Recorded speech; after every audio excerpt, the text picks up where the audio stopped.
Hello and welcome to another Deck Tech on the Constructed Criticism YouTube channel. I'm Michael and this is Casey with me today. Hey, how's it going? So we're going to be talking about Sneak and Show in Legacy.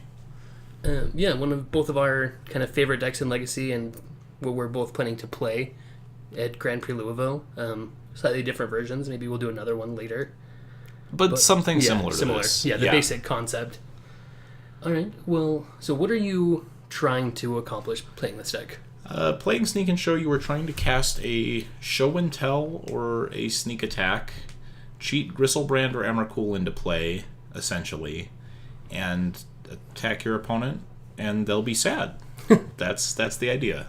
Sure, because either they'll have no permanence in play, or you'll have so many cards in hand that they're going to for sure be dead. Yeah, if you're addicted to value, this is a deck for you. Yeah, you can basically get your opponents to having no permanence in play more often than not with Emrakul, and you can usually most wins. Yeah, exactly. You'll have 7 cards in hand, neither 8 or 15 mana creature in play, and your opponent will have nothing but a sad look on their sometimes face. You'll have 18 cards in hand. Sure. I mean, it's really this Yeah. deck. When it's doing it, it's doing it. Yeah, sure. If you're looking for lopsided games, Yeah, we have the deck for you. When it's losing, it's sometimes lopsided too. But Yeah, when, exactly. when you're winning, it feels great. Right, because when you're losing, you basically likely didn't participate in the game. Yeah, but outside of that, it's great.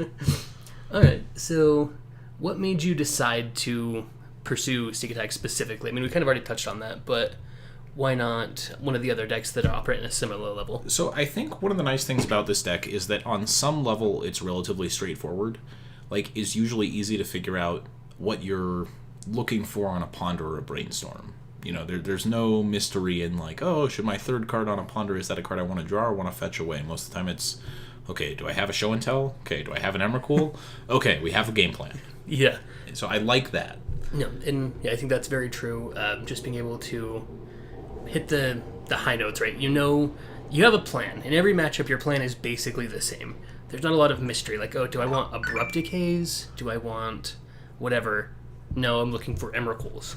We're hunting bigger game with these Ponders. Right, which is nice for a couple of reasons. Number one, it allows you to play a Ponder on turn 1, where with a lot of decks, you have to be a little bit careful about on the play just running out your cantrips. Right, because if you shuffle, like an Abrupt Decay and a Lightning Bolt or something, let's say we're playing 4-color Delver, and then your opponent you're playing the Mirror, you're like, oh man, I could have never lost if I just drawn those cards. Or alternatively, if you... you keep them and your opponent's playing Storm. You hide an Abrupt Decay too low, and your opponent's a counterbalance, and you basically get time walked for your trouble. Something like that. There's just a lot of smaller interactions, things that can go wrong. Whereas here, you'll definitely make incorrect choices sometimes, but generally I can look back at the end of a game and say, oh man, I really messed this up, not, well, I don't really know how I could have known what the right play was at that point. Yeah, very true. You find yourself, it's more positioning and posturing than it is really complicated card interactions or sequences. So ultimately, what I like about this deck is that it allows you to make the game about being better at Magic than your opponent, rather than being better at figuring out what deck they're playing based on their first land. Yeah, which I felt like was often the case with Delver. Yeah, exactly. Playing a lot of other decks, you need a lot of more specific format knowledge. Mm-hmm. Where this one, as long as you were good at Magic, you'll likely figure it out, right? Yes. The puzzle is pretty easy to solve. It's more just trying to calculate the moving pieces on your opponent's You also side. just get to play a lot of interaction. Yeah. This is a deck that very rarely is just super dead to one card that your opponent plays. It's not like Reanimator, where sometimes your opponent just this is the guy who decided to board 4 Leyline of the Void, so I'm probably not beating him. Yeah. Right? There's very little of... There's no, silver bullet that just completely destroys this deck, and I like that a lot. Yeah. No, that's an excellent point. Okay, well, getting into the actual deck itself, you're not playing very many creatures, but out of these 2 creatures, which one would you say is your best one? Probably Gristlebrand. So we're playing 3 Lotus Petal, 3 Emrakul, the Aeons Torn, 3 Griselbrands, 3 Omniscience, 3 Sneak Attack, 4 Brainstorm, 3 Cunning Wish, 4 Force of Will, 1 Impulse, 1 Intuition, 2 Spell Pierce, 4 Ponder, 4 Show and Tell, and 3 Preordains, and then 3 Ancient Tombs, 2 City of Traitors, a Flooded Strand, a Misty Rainforest, a Polluted Delta, 3 Islands, a Mountain, 4 Scalding Tarns, and 3 Volcanic Islands. I like your hustle of playing 3 different one-of fetch lands, by the way. Yeah, I feel like there's no reason not to, and you never know what Maniac opponent is going to, like, Pithing Needle the first fetch land you play, or Pithing Needle one of the... I mean, presumably they'll choose Scalding Tarn, but I've had some opponents where if you, like, lead on a Polluted Delta, they'll just, like, Needle Delta, because I know you're playing that one. Oh, yeah, or, I mean, in Legacy, you play against some real sickos. I've had somebody Surgical Extraction my fetch land before. Sure. I mean, I've done that to look at my opponent's hand before, but, you know, not for value, generally. Yeah, but, I mean, just be able to mix it up. And it's, like you said, there's just no reason not to. Yes. They all fetch Volcanic Island and Basic Island. They're all the exact same. Right. So there's no reason not to. So some people will play... Misty Rainforest is expensive. A bigger mix if they're not playing the Basic Mountain. But because we are playing the Basic Mountain, we do need to play 4 Scalding Tarns. Yeah, you need to play 4 Scalding Tarns. No, and there's no real... You're not incentivized to play things like Bloodstained Mire, because even though it can get Volcanic Island, you need Basic Island. Basic Island is much more important than Basic Mountain, but Basic Mountain is, you know, much more important than nothing. Right. So there's no upside with any of the other fetches. Yeah. But Scalding Tarn makes sense for, I think, relatively obvious reasons looking at the deck list. Yeah, definitely. So we're playing 3 Griselbrand and 3 Emrakul. And what would you say, like, what makes you excited about one of these versus the other one? What do they do in the deck? Sure. So, one, Emrakul mostly gets the job done. It kind of prevents any sort of comeback from your opponent's part, where Gristlebrand mostly generates an amount of value they can't beat. You know, if basically it's 7 Thieving Magpies stuck together, which is pretty powerful, and with lifelink for some reason. More than it sounds like, yeah. Yeah. And so you get to, basically, for every hit, you get to draw 7 cards with Gristlebrand, which, if it's not the end of the game, like, immediately, a lot of times being able to draw 7 or 14 cards is going to find you Emrakul to finish mopping up your opponent. A lot of the time, if you cast an early show and tell and you don't have either a sneak attack or omniscience that it's putting into play, you end up putting in Gristlebrand, because if your opponent does have interaction for your creature, like, as the game wears on, you know more exactly what deck they're on and what they have in their hand based on how they've played the game to that point. Gristlebrand is also just worse against a board of creatures a lot of the time than Emrakul is, where Emrakul sort of gives you like a distinct endpoint to the game, which is as soon as it attacks, where Gristlebrand is sort of a game can drag out sometimes. But if your opponent, like if you show and tell and your opponent puts in a Caracas and you put in an Emrakul, you kind of got wrecked. I mean, the game isn't over or anything, but it's not good. Yeah, it's a very... Whereas if you draw 14 cards in response to them, returning it to your hand, you're probably going to be able to go off with Sneak Attack Emrakul next turn. Right, you're almost certainly going to have Sneak Attack Emrakul with Force backup, and possibly twice to get through a Caracas. You're going to have a great deal of it. Yes. It's very... If Gristlebrand touches play even for a moment, that's usually enough to win the game.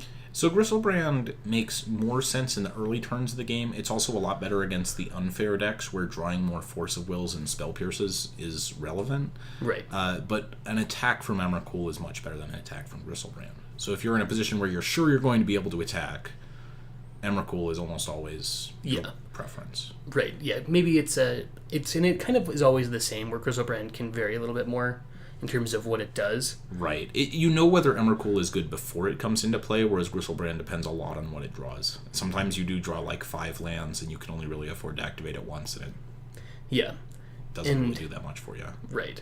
So they're both just about... They complement each other very well in the deck. Mm-hmm. Gristlebrand finds Emrakul and a way to put Emrakul into play, and when you find a sneak attack, it really... Emrakul is basically unbeatable. It's not good for your opponent. Because as long as you have 2 red sources, Caracas doesn't matter. Basically, nothing matters. So, for those of you who don't know, if you have 2 red sources, this doesn't work with Gristlebrand, but it does work with Emrakul. Right, because it has the Annihilator trigger on attack. So if they if they return it to your hand before you attack, you can use your other red mana to put it back into play and attack. So they will generally allow you to go into your beginning of combat step, and if you have a Gristlebrand, they'll allow you to go to declare attackers and then bounce it, so it doesn't do anything. Right. But if you have an Emrakul, if they bounce into your beginning of combat step, you can allow the Karakas ability to resolve, return it to your hand, and then just put it back into play, and it's still able to attack. Yeah, exactly. Which it kind of gives them, and Karakas, of course, being legendary, they can't have a second one or anything like that. Right, although you would be able to beat any number of them if you had enough red mana. Yeah, you just need one more red sources than they have Karakas. Thing, because you'll be able to attack in the declare attacker step. The Annihilator trigger will happen before they can bounce it in a step where you can't just replay it, basically. Exactly. So Karakas can be good, but it's certainly less good than you might think, and this deck, in a little bit of an unusual twist, is playing Omniscience in the main deck, and that card also beats cards like Karakas pretty embarrassingly, generally. Yeah, especially if you have the Emrakul, because if you cast it, and then they return it in your beginning of combat, you say, okay, second main phase, cast it again, you're going to trigger this ability. When you cast it, take an extra turn after this one. So your opponent basically returning Emrakul to your hand when you are actually in a position to cast it is not really much of a Well, it just doesn't do anything. Since you can recast it again with Omniscience, then you just take an extra turn and their Karakas is tapped. So it doesn't actually do anything to bounce it. Exactly. In that spot. So it forces you to draw another card. Yeah. So that's the extent of it. So really, this deck is a little bit unusual in that sense. There is a little bit of tension between Omniscience and Sneak Attack, in the sense that they don't do anything cooperate. Together. Yeah. But they're both individually powerful, and they're both good with show and tell as well as your creatures. Yeah, they kind of fulfill a similar role with show and tell. Being able to show and tell in a Sneak Attack is a powerful line that people sometimes overlook, because it basically lets you cheat a mana. So if you have 4 mana and you can show and tell to put in your Sneak Attack, you can then activate the Sneak Attack and attack them right now. That is true. I would say even more commonly than that, it allows you to cheat a red source. Yeah. Where you don't have to pay red for Sneak the Attack, casting, essentially, right. And then you can save your single red source just to activate. Yeah. So I think, although this deck is pretty straightforward in a lot of ways, there are a lot of little things you can do to navigate out of some tight spots sometimes. Yeah, the deck is obviously, especially when you're playing the Omniscience version, has some literal turn 1 kills. Your opponent never participates in the game. Well, sometimes turn 1 with forced backup, which is unsurprisingly great. Yeah, usually your opponent doesn't come back from that.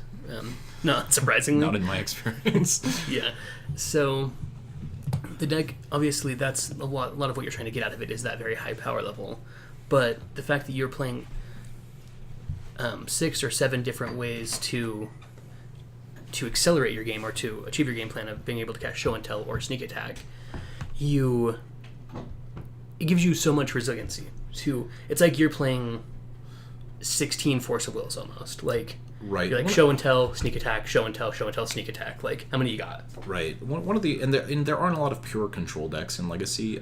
Miracle specifically does not play a ton of 3s or 4s, so it's a little bit tougher for Counterbalance Top even to lock you out than it is, say. I mean, Storm has Abrupt Decay, but a very good Miracles player can often navigate around a surprisingly high number of answers from a Storm player, whereas here, I mean, as far as 3s, they have maybe like some number of Council's Judgment and perhaps Monastery Mentor. Yeah. Is Entreat the Angels a 3? Entreat the Angels is 3. Some of them play Vendilion Click. They're probably under 5 total 3 drops. Even 5 would be pushing it. And then 4, it's generally just the Jace 2 Jace the Mind Sculptor. So Counterbalance is not as good against you as it is against most decks with this many cantrips. So in terms of one card beating you, I mean, you certainly lose your fair share of games to Counterbalance Top, just like everyone does, but it's not as backbreaking against you as you might think it would be, given that you don't play like any way to get it off the table. Yeah, and you have basically literally nothing. I mean, that's not true. You have attacking with Emrakul. Yeah, best. I'm gonna let you know from experience that is easily the best way to get it off the table. That actually will destroy most permanents. Yeah, anything problematic, it doesn't matter. So when you're playing Omniscience, what usually goes along with that? Where those slots come from? Because normally this deck is playing 4 show and tell, 4 sneak attack, and then 4 of each of the creatures, right? So when you're playing the 3 Omniscience, you're cutting 1 sneak attack, 1 Griselbrand, and 1 Emrakul. And the sneak attack gets cut over the show and tell because sneak attack obviously doesn't combo with Omniscience. Yeah. And the Emrakul and Gristlebrand get cut just because you can't really play, 15, 11 drops. Right. Yeah, you have the potential to drop some really sketchy hands. Yeah. So basically you can have 8 and 8, right? 4 show and tells, 4 sneak attacks, and 8 creatures. So 8 on each side of the combo. Or you can play this 7-9 split. It's honestly though it's relatively similar. You lose a little bit of pure speed, but then the other card that you generally play when you're playing with Omniscience is Cunning Wish. So what does Cunning Wish mean as far as the deck? Why does it get played with Omniscience, and what does it do? Well, so let's just in the abstract talk about the upside and downside of wishes. Right, the upside is or tutors of any kind. They're very versatile. They can get you what you need in the moment. The downside is it's fundamentally mana inefficient. Right.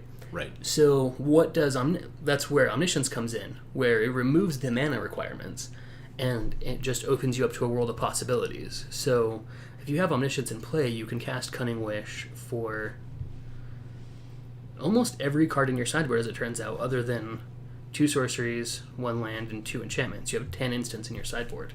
But for reference, there are basically if you have Omniscience in play, there are only 3 cards that you're really ever going to get.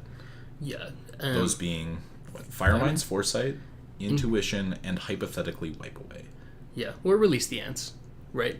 You should only get Release the Ants if you have Intuition. It's secondary, right? You get Release the Ants on the second Cunning Wish. Yeah. But unless you already have like an Emrakul and a Brainstorm or whatever. But yeah, very true. And so Firemind's Foresight is a card that people might not be as familiar with. So we'll talk about what that does. It's a 7 mana instant from Return to Ravnica, and lets you search your deck for instants only, a 3 mana spell, a 2 mana spell, and a 1 mana spell. And that's kind of what encourages you to go into the deck and play an Impulse and an Intuition as just sort of these general... So the Intuition is actually not really for that package. It's more like replacing the 4th Cunning Wish in the main deck. Sure. Is my impression, because you can just get Intuition with the Cunning Wish from the sideboard if that's what you want. Every once in a while you do it this way because they might have a...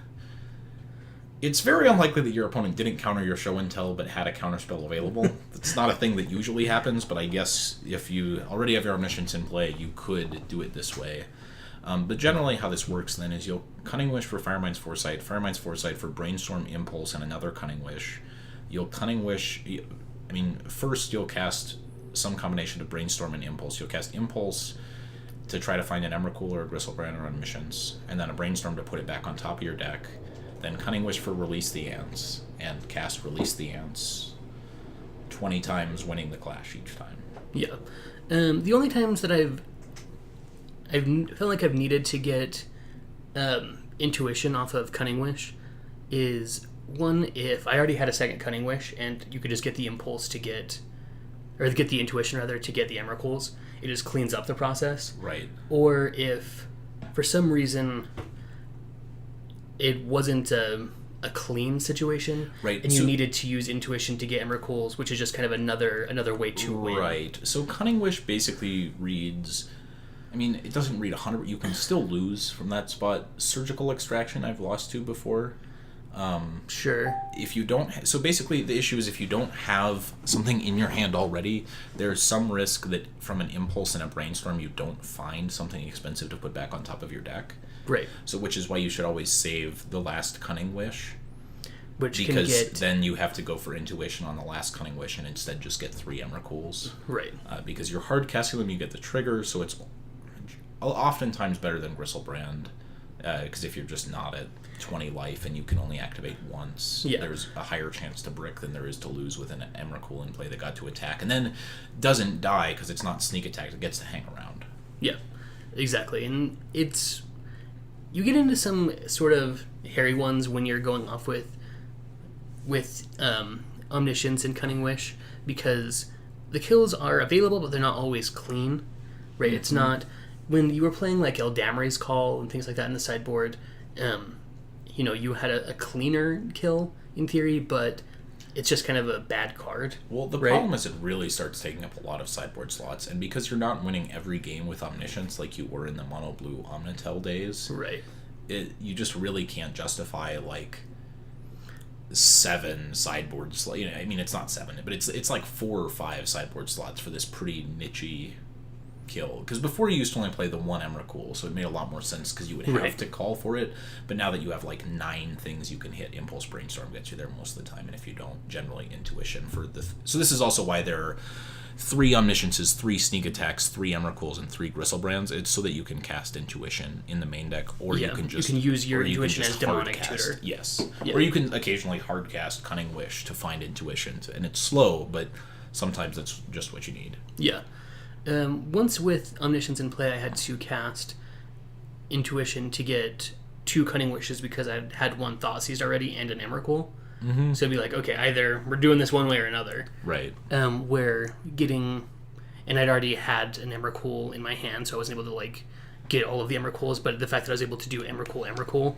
Right. It just... So there are some tricky things you can get into with Intuition and Omniscience, but usually it's going to be enough to win. Yes. The main reason to play both Intuition and Cunning Wish with Omniscience specifically is that it allows you to kill your opponent at instant speed. So sometimes they'll put in something off of a show and tell when you put in Omniscience. Like Flicker Wisp is probably the most common one out of Death and Taxes, where they'll have you dead on board next turn. So if you put in a creature, it's not you can't always put in an Emrakul or a Gristlebrand because that deck plays so many copies of Karakas or Phyrexian Revoke or there are Swords to Plowshares. There are all these things they could have that would stop you. So if you have an instant speed kill, nothing they can put in matters. And that's the general appeal of the Cunning Wish, not just for Intuition for Emrakul, but to actually go off with Firemind's Foresight and Release the Ants. Yeah, ultimately using Release the Ants, which what that card does, for anybody unfamiliar, is it deals 1 damage to a target creature or player and has no art on Cockatrice. This is when you know you're getting into the bad cards. Let's see. Here's the text. Release the Ants deals 1 damage to target creature or player, and then it has Clash. So if you win the Clash, which means you and your opponent both reveal the top card of your deck, if you win the Clash, you get to put Release the Ants back into your hand. And because you have Omniscience in play already, you get to cast it an infinite number of times. And most of your opponents aren't going to have an 8, 10, or 15 drop on top of their deck. So if you have one of the big cards, it's usually going to be enough to win the Clash every time. It's clear what decks it's good enough against and what decks it's not. So you never really... Unless someone is sideboarded in an Emrakul against you to try to get you on a show and tell, you're never really going to think it's good enough and have it not be good enough. It's pretty rare that your opponent's playing. You're not likely going to use this against something like 12 Post, right? Where your opponent is playing Emrakuls and Kozileks and all sorts of nonsense. Right. You're trying to do this against Death and Taxes. You generally don't need it, right? It's only against things that are interacting with your Omniscience at instant speed. That's the only time you have to do this. Yes, exactly. Okay. And so let's look at so that basically covers Cunning Wish and how it interacts with Omniscience. Moving on to other things, this deck is playing a basic mountain, which not all Sneak and Show lists have opted to do, especially lately. Yeah, Kentaro Yamamoto won Grand Prix Chiba without a basic mountain in his deck. And I've been trying to play his version just to kind of test it out. And yeah, it's oftentimes very frustrating because it's one of the only things that needing a Volcanic Island is kind of the only way that Wasteland becomes good against you. Because your deck is mostly mono blue except for the card Sneak Attack. Right. So, I mean, obviously there's a little bit of a price in the sense that you sometimes draw, like, Mountain, Soul Land as your lands, and then you have to mulligan a hand that would have been very good if that was an island, which is, I assume, the reason for not playing the Mountain. But I think being able to just completely blank Wasteland in games where you think that's going to be important is good. And the cost is relatively low. I mean, only 4 of your fetches get it, but I've generally found it to be worth it. Yeah, I would agree. That's kind of what I've concluded on as well. The cost is pretty low. It's not like it's some weird off-the-wall, cascade bluffs where you're like, ugh. it's it's a perfectly reasonable card. You can fetch for it. Oh, right. It's only really bad when it's like your only land in hand, and it would have been an island. But there aren't that many. I mean, realistically, it's a one of. You don't draw it especially often, and when you do, it's often still. I mean, maybe slightly worse than an island, but it's fine. This deck has a lot of colorless mana costs for a deck with this many cantrips. Right. Both Show and Tell and Sneak Attack, 2 and 3 respectively, plus Cunning Wish, plus Intuition, plus Impulse. So it's not like it doesn't. It's not like it doesn't tap for mana in the deck. Whereas there are some decks where if you're playing like Delver, right? They're just everything costs all colored mana. There's nothing like a basic mountain would cast in a lot of hands. And exactly. So there's not that many hands that are one-landers, and of your one-landers, there's not that many that are going to be just mountain. It just doesn't happen enough to... or that would have been great. The other thing is, plenty of one-landers you have, and you just still mulligan because they're not good. Yeah. Right, but the one-landers that are like a couple of cantrips and then combo, right? And then if it's an island, that's a good hand. If it's a mountain, it's a mulligan. It's unfortunate, but I think that generally the cost is worth it. Yeah. I would although agree completely. Narrowly. I mean, I think it's close. This is my preference. Yeah, I agree with both parts of that. It's not as much of a slam dunk like, you're playing, blue-red, so you may as well play a mountain as it is on the surface. But it's also not as bad as it could be. The people, I think it's like a 55-45 decision. Yeah, and I'm on the same side as you, that I think it's a little better to play it. Yes. Okay, so let's talk about the mana curve in this deck. For one, it doesn't really have one. You basically, the only hands that aren't just kind of all free spells. So you have a mana curve, but the games that you cast Omniscience, it does happen. I mean, I've won a game by casting Omniscience the hard way. Sure. And I'm sure you've won games by casting Emrakuls. It is a thing that can happen, but it's not a thing that really does happen or is really worth talking about. I mean, it's pretty obvious when you get into the kind of game where trying to play out your 11th mana source is reasonable, and pretty obvious when that's just not a thing. Right. So basically you're playing a ton of ones, you're playing Show and Tell, Cunning Wish, and then you're playing Sneak Attack. Yeah, you're playing one Impulse, right, as a 2-drop that's really just a Firemind's Foresight target. 2-drop in the deck. Yeah. And it's okay. It's not... Impulse is not awful. It's not as good as the other cantrips, but it's it's better than it's better than other cantrips because it digs a little bit deeper, but it costs 2 mana. Right, so it's worse, but not tremendously worse. You could cut it for another 1 mana spell, I think, if you really wanted to, but then you probably don't want to play Cunning Wish anymore. Yeah, or at least not Firemind's Foresight. You have to play Petals of Insight, and that's a whole thing. So, basically, it's... Yeah, there just isn't one. You're trying to develop your game plan and then win by casting a 3 or 4 mana spell. Mm-hmm. So one of the interesting things is that compared to other decks playing this many cantrips, you're you care a lot less about Chalice of the Void. That kind of stuff is just less good against you than you would think. You care close to not at all about Chalice of the Void. You're playing a lot of cantrips, so it seems like it would matter against you, but it's good against certain hands. Yeah, but it's not backbreaking. It's almost astonishingly easy to have a hand that Chalice of the Void literally doesn't affect your game plan at all, right? Yeah, especially if you were on the play and you've already had your turn 2, and your opponent spends their turn 2 casting Chalice of the Void. Even if they do it on 1, a lot of the time you can just Brainstorm in response, shuffle away another cantrip, and it's sort of 6s at that point. Right. It just doesn't really matter. It's you lost 1 card, I lost 1 card, we're fine. Yeah, your opponent took a turn off is more the damning thing, right? That's a turn that they're not spending playing something that's going to pressure you. Right. And the longer the game draws out, the more... This deck is just very redundant. Yeah, right? You are going to combo. Yes. Sooner or later. There is no doubt about that. You are going to combo. And so the more time you have, the better off you are. So looking at this deck, what are some of the interactions that you like? Well... One of my favorites is being able to bluff my mana totals, and there's a lot of different ways you can do that. One of them is you have lands that tap for 2 mana, which if you already have, say, Island, Mountain in play, being able to play City of Traitors really opens up what's happening, And Lotus Petal being the other half of that, lets you really accelerate your mana in a way that your opponent may not see. You may have every bit of all of it, and that's not immediately apparent to your opponent. Yeah, I really like how you can hide what you have available to you, and you can also, through holding those lands, really reduce the effect of Wasteland to almost nothing. I mean, it's not very good against you anyways, but a lot of the time, sort of tight play on your side also coincidentally involves blanking Wasteland, which is really powerful. Just a win. Yeah. You want your City of Traitors kind of does most of the work for you and tells you that you really only are supposed to use this land once or twice at most. Right. Ancient Tomb also doesn't explicitly tell you, but it's not great to be the Gristlebrand Ancient Tomb deck when you've had to tap your Ancient Tomb 3 times already. Yeah, exactly. It does.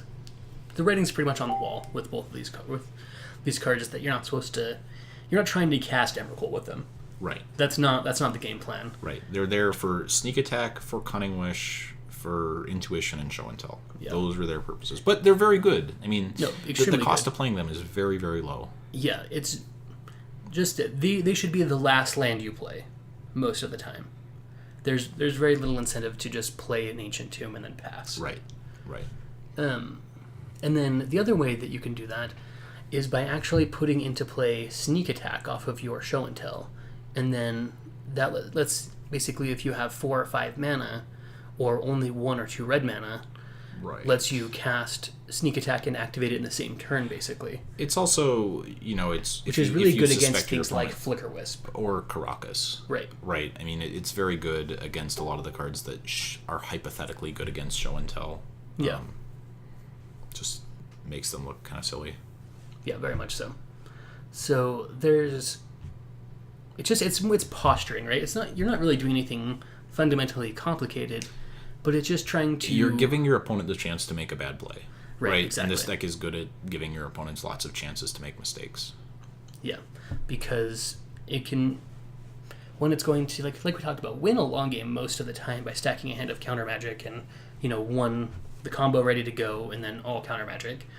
Or it can win, like, Lotus Petal, Ancient Tomb, Show and Tell, Emrakul, turn 1, here we go. Right. It's pretty... And I think that makes it hard to keep hands against sometimes, because you can have a hand that is good at disrupting it, but doesn't pressure fast enough and just loses to, Brainstorm, Shuffle, Preordain, Ponder, combo kill you. Yeah. Or, you can keep, double Delver, 3 Lightning Bolts, 2 lands. Right. And just then putting the Delver off a show until it doesn't look that good. And then die. Yeah. So it's really tough to make an educated decision against this deck, which is really nice. And the more that you can hide from your opponent, the better that's going to be for you. So what matchups are you excited about playing Sneak and Show? Basically, any mid-rangey fair type of deck for the most part that's not an extreme resource denial deck, right? So basically, I like to say Tarmogoyf decks. Basically, any deck playing Tarmogoyf or green creatures at large, you're a pretty big favorite against. Yeah, I think I summed this up before. I was saying, anything playing Green Sun Zenith, you are heavily favored against. Shardless Agent isn't really very good against you. Yeah, because all your, those decks, for example... Lands isn't very good against you. The 4-color Loam deck isn't very good against you. Punishing Fire is comically bad against all this of deck. The sort of grindy value engines just don't really do anything. Just don't really hold up to Emrakul, as it turns out. Yeah, surprise, surprise. It's hard to outvalue an Emrakul. You can try. Yeah. The matchups that you are, I think, favored in tend to be very good because you are so redundant and you just ask questions that they don't really have answers for. In addition, I would say Miracles is perhaps a surprisingly good matchup. It's not overwhelmingly favored, but I know which side of that I'd rather be playing. Yeah, and a lot of it is because they don't have a lot in the 3 and 4 space. They just have a lot of cards that aren't very good against you. I mean, Terminus isn't really very good against you.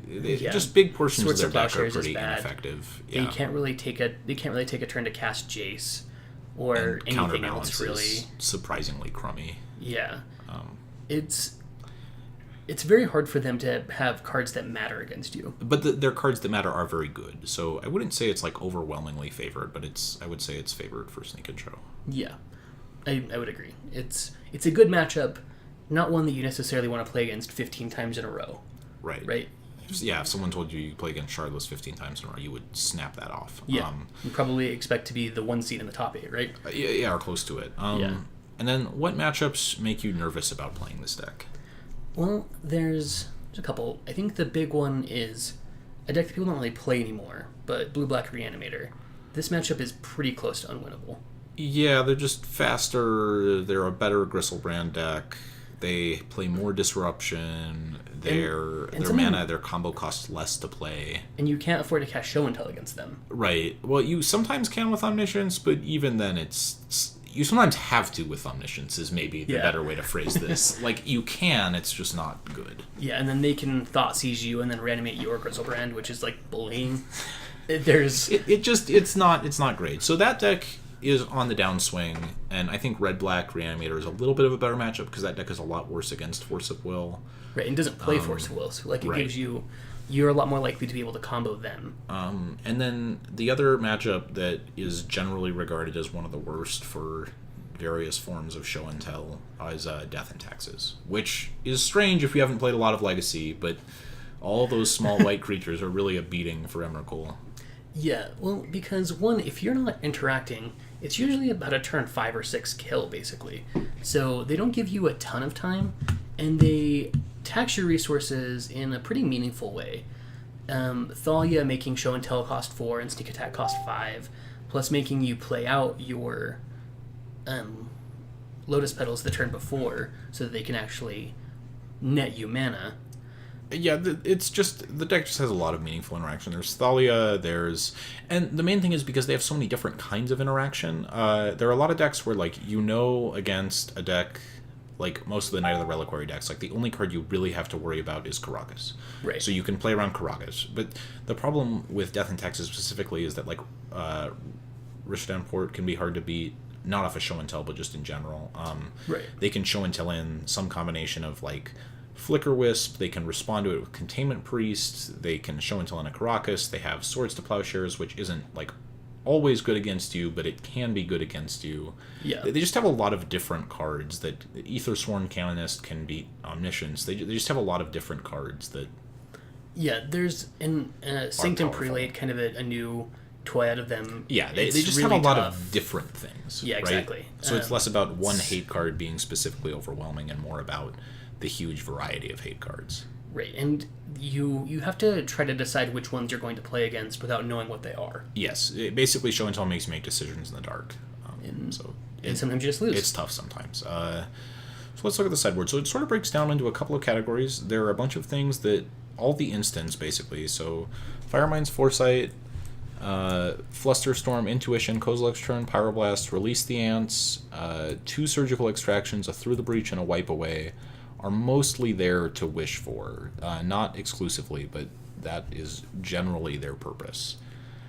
And then as far as things you can't wish for, so are, just to sideboard in like anything else, 2 Blood Moon, 1 Boseiju who shelters all, and 2 Pyroclasm. So the cards, there's some redundancy there. Blood Moon is really sweet in this deck. It's really good against Delver. It can be really good in a lot of matchups. It's just very powerful. It's surprisingly powerful against Death and Taxes because it shuts off their Rishadan Ports and their Wastelands and Karakas all at the same time. Right, which are kind of some of their best ways. It actually makes lands from a good or a great matchup into an unlosable one.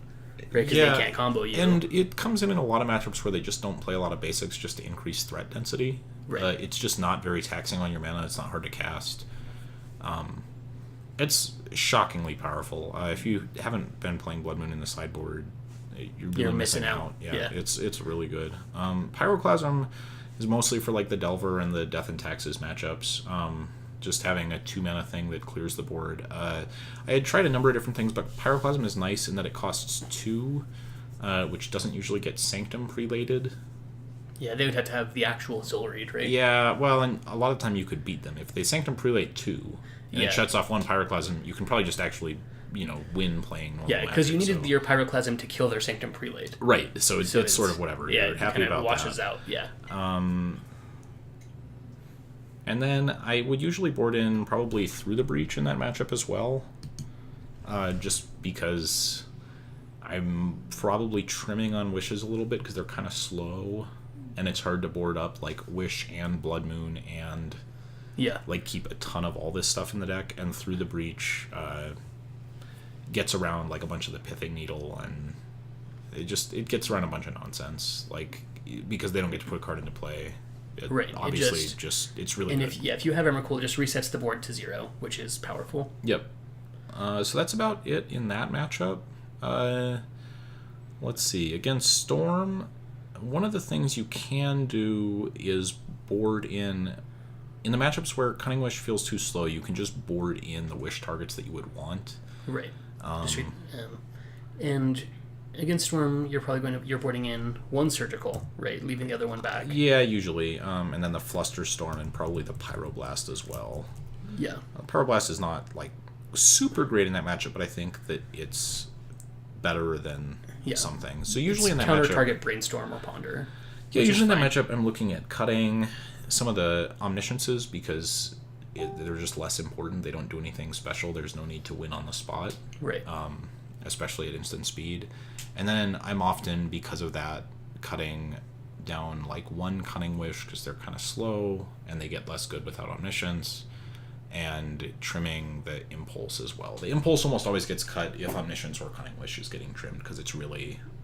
Yeah, it's Impulse. Yeah, it's just not great. It's just like, it's not an especially powerful card, and it's just sort of there for Firemind's Foresight. So if that's not your plan, there's no reason to have it in your deck. Just don't need it. And then against Delver, usually board in the Blood Moons, the Pyroclasms, the Pyroblast, and I've been boarding in the Kozilek's Return as well, and boarding out all the Cunning Wishes and the Omnisciences for the most part, because I just want to get as lean as possible in that matchup. You can get cut off of some of their stuff a little bit easier through the Mana Denial that they play, and Cunning Wish is just often a little bit slow. Yeah. Do you board in Boseiju against them? Or I haven't been. Usually when I board in Boseiju, I board out a basic island. Sure. Against Miracles. I don't like cutting the basic mountain, especially against Miracles, where they're often boarding in Blood Moon or back to basics or something like that. Yeah. They don't always, but I've just had it happen enough times that I try to be a little wary of it. No, certainly. Yeah, I oftentimes board it out, or board it in when I'm boarding out a Volcanic Island. Just because I still want to be as resilient to Wasteland as possible. Yeah, I've mostly found that like the third, it probably makes more sense to cut a Volcanic against Delver specifically if you want Boseiju. I haven't found that they have a lot of like hard permission. A lot of their permission is sort of Daze, Spell Piercy type stuff. Yeah, very true. And it doesn't protect Sneak Attack, which when you're trimming on Omnisciences is just as good, if not better, than Show and Tell.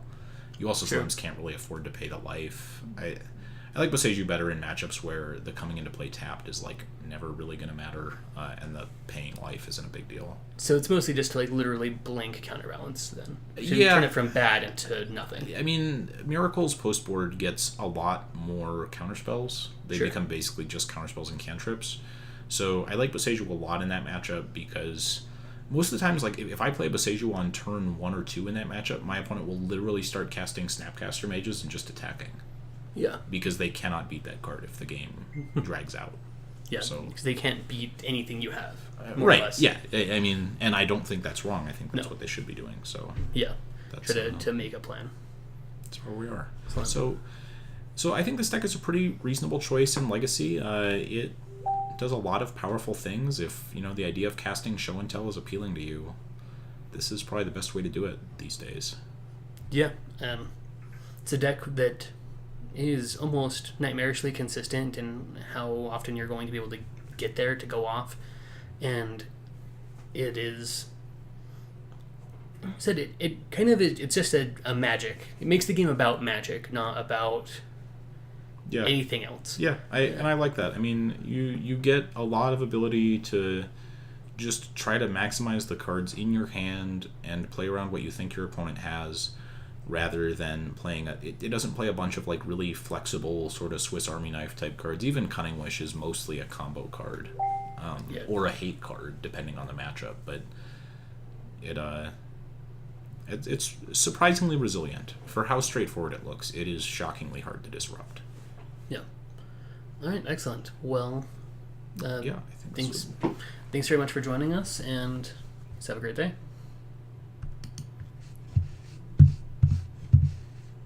Get the red thing at the top of the screen. Here? Yep. Stop? Yep.